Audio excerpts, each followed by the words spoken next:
What's up, everybody? Welcome back to the channel. Welcome back to another video. So today is a day that's pretty exciting for you guys and kind of scary for me. So if you haven't seen the videos, last year during the summertime, we put the S4 on a dyno. And I'm just gonna pop the hood and show you guys. Now before, when we put it on a dyno, the car was stage 2 plus, dual pulley on pump gas, and we didn't have the 192 millimeter crank pulley that we have now. We didn't have the ported blower, which we have now. We didn't have the high pressure fuel pump piston, and we didn't have the killer chiller system. Sorry, it's really cold, so I'm trying to go through this pretty quick. So now the car has a few more bolt-ons that are very expensive bolt-ons. Hence why I'm scared, because if we don't have a big jump in power, or at least any jump in power, I'm gonna be a little disappointed. Now, these bolt-ons do perform way better when we're on a better fuel. However, where I live in Idaho, we don't have an E85 pump that's close, and the nearest E85 pump is like an hour and a half round trip, and it's also $5.20 a gallon. Now before, the car made 420 wheel horsepower at this elevation on pump gas. They said that it would have made 444 at sea level, but we're just gonna say 420, and it also sounds a little cooler. What? So now this time we're off to a different dyno at Fish Head Performance. It's about 17 minutes away, and this dyno we're gonna be able to be on there for 2 hours, have as many runs as we can, and it's also winter time, so we're gonna not have that many issues with cooling. And yeah, so it should be a pretty good time. This dyno is also I think it's a Mustang dyno. We'll find out when Isaac tells us when we get there. But let's go ahead, cruise over there, and get this car in a dyno and see what it makes.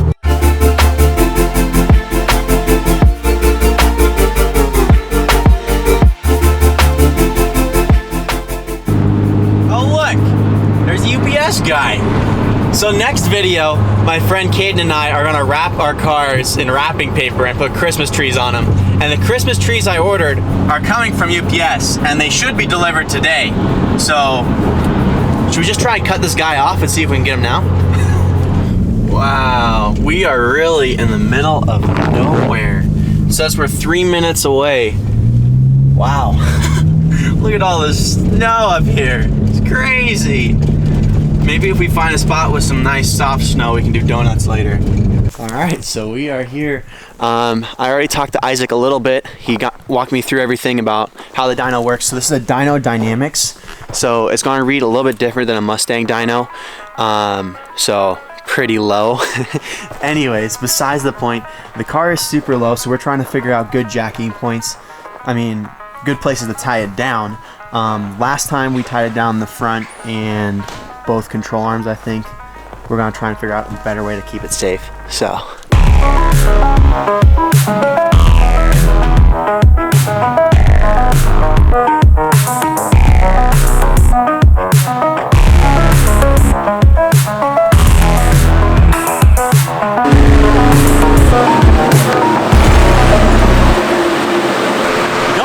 How loud the car is when you drive it until you're outside of it.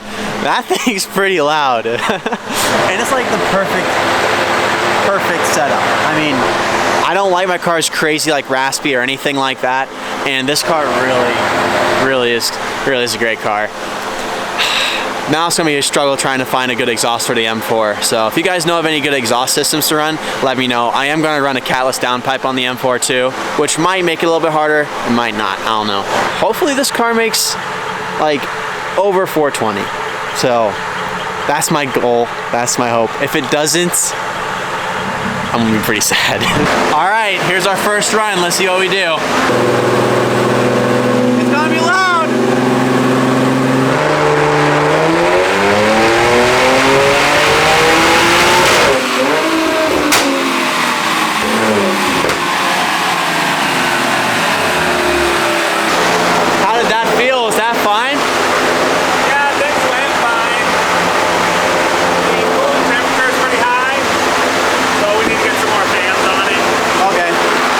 Good. Yeah,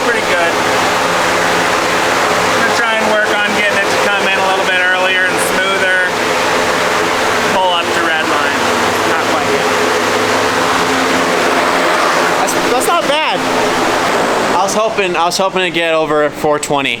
That was my hope. Oh, congratulations. There we go. Do you think if we get some more fans on, it might do a little better? Yeah, I want to get the coolant temperature down. How hot does this car usually run on the street? Are you looking at the P3 over there? Yeah. So that usually, like, perfect is like 200, 202. Yeah. Sometimes it's like at 197. Yeah. So that run started at about 225. Yeah, that's hot. We need to get the coolant temperature down on the thing, and it'll probably, increase ignition advance and make it more happen. Okay. That's what we need to do. Sweet. All right, we're going for another run. This time the killer chiller is on too, so that might help.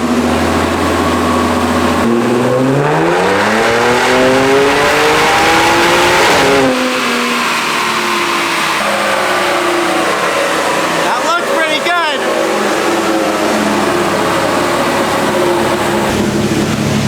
See the tires started slipping. Yeah. And you can see that where the graph jumped and bounced. Yeah, I see that. So that's what we're trying to not have happen. We'll make it happen. Okay. All right, so that's on the wheel spun a little bit, but we're consistently right at around 400. Then the best one was 436, so I'm happy with 436.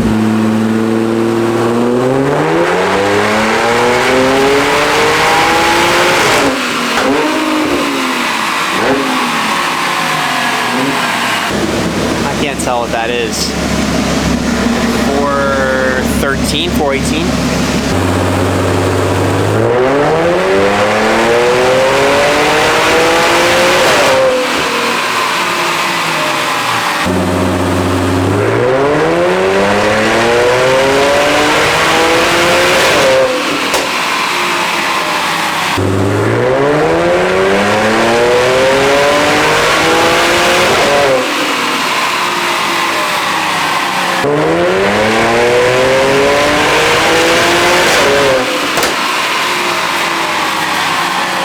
When it pops, this whole thing shakes.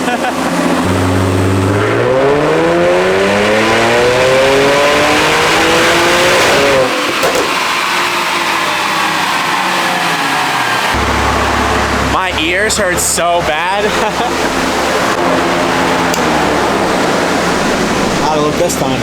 So, just trying to do back-to-back pulls, keep everything as consistent as we can. The car's pretty consistently, 410 to 420.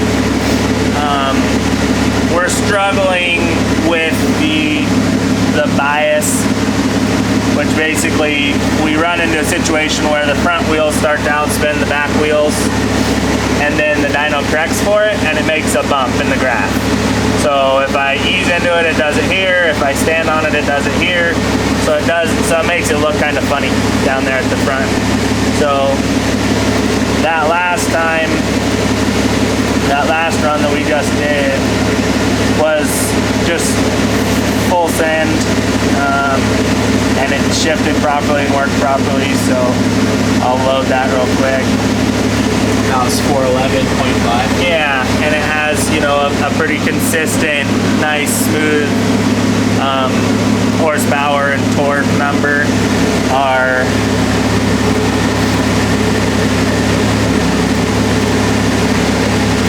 torque is, 385, 386, pretty consistently in the mid-range, so 5,000 RPMs. Yeah. And it holds clear on out all the way to 67, 6,800 RPMs. Nice thing about superchargers. Yeah. They make power early and they hold a nice flat torque curve. So the car's pretty consistently right there. I feel pretty good about it. Sweet. And then the 436, was that one still valid or no? Yeah, I would say it's valid.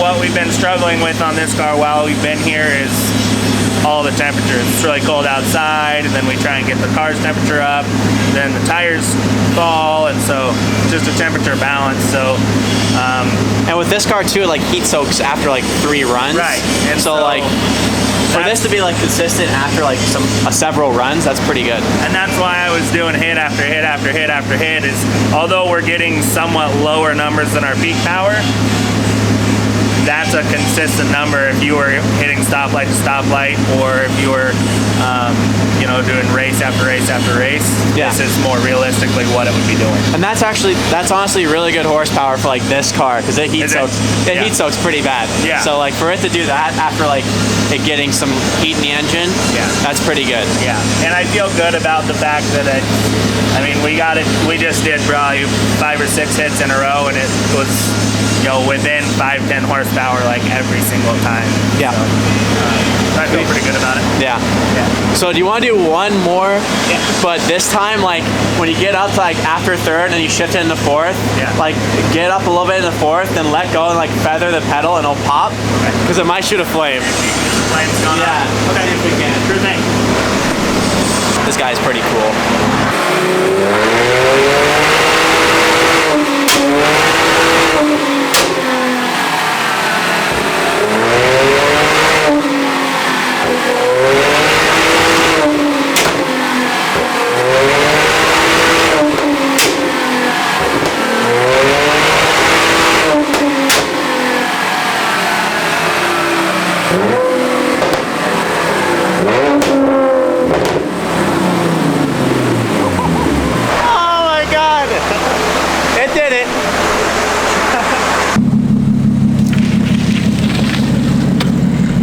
Use all the extra grams because it's so low.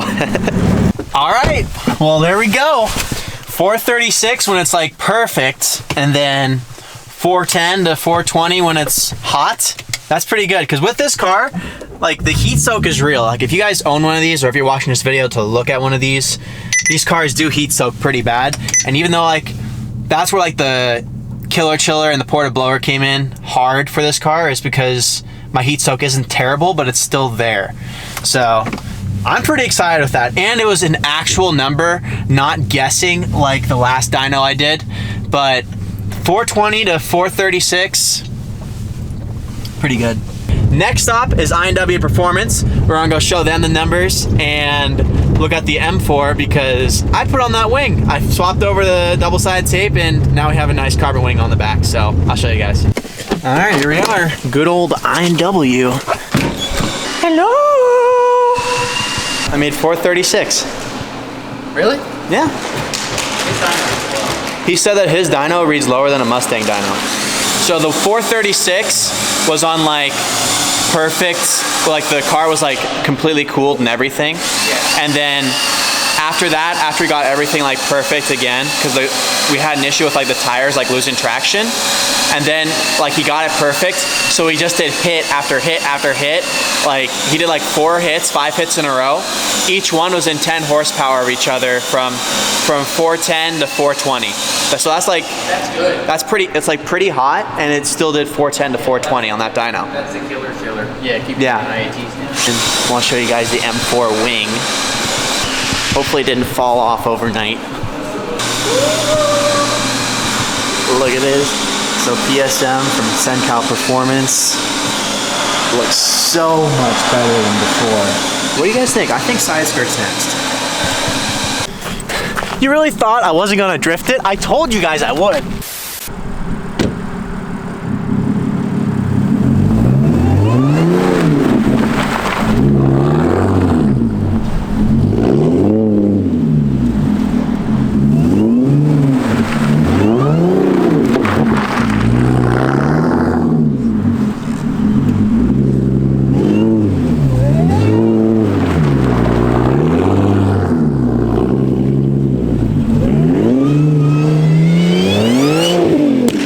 So bang bang, skeet skeet. Well anyways guys, what do you think? I mean, 436 on the dyno. It was a dyno dynamics, so it read a little bit lower than a Mustang dyno.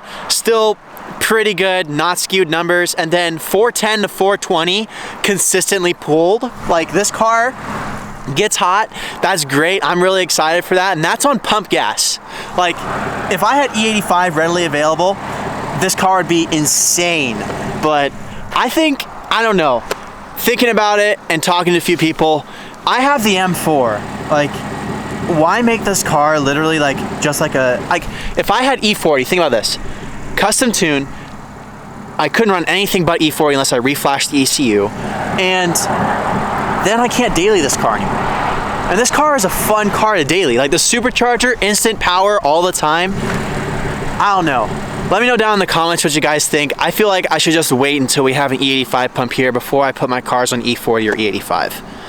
I don't know. And like, a lot of you guys don't have these crazy fuels available. Like, I want you guys to watch these videos and think, oh, I can do that to my car because I have 92 octane there. Like, not everybody has E40 or E85. So I mean, like, doing dyno pulls like this with pump gas is a lot more helpful for you guys because you can like think, okay, I could realistically get my car there because I don't have the crazy fuels other people do. So I don't know. I'm doing this for you guys, but also for me too. And the fact that I couldn't daily this car really does put a big downside on running E40. But anyways, guys, let me know what you guys thought down in the comments. I was very excited with this. So yeah. But anyways, guys, that's gonna be today's video. So if you enjoyed it, please give it a like. And if you haven't already, please hit that subscribe button and the bell. Like I said, Caden and I are gonna be wrapping our cars for Christmas and putting some trees on top. So stay tuned for that. But I'll see you guys next time. Drive safe.